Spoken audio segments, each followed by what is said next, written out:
Agikiro horo yu mukode OCPD wa Msabweni Joseph Chebusit augite marakunyirwo riboti no ni aikari ya mwena ucio aria maronire icunji cia miguongo mucii kwa mutumia ucio. Nilipata ripoti from members of the public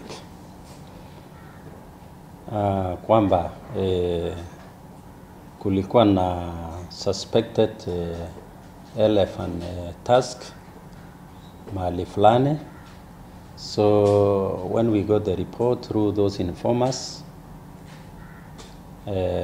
we conducted a joint operation. Augite thutha wa maabitha kuingira mucii ucio ni marakorire miguongo igayanitio icunji 88 kuria marekuira gayanitio uguo niguo kuhuthia mikuire. Started investigation tuweze kujua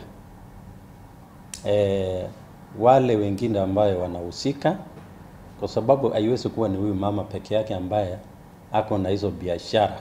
Chebusit augite mwikwiro ucio ni egukinya igoti-ini ria Kwale thutha wa uthuthuria kurika. Oho ni oritie muingi wa mwena ucio guthie na mbere na kuruta riboti cia muthemba uyu kuri obitha a borithi niguo kuhotithia uthuthuria mukinyaniru gukorwo gitabanio na kumaiga na thayo.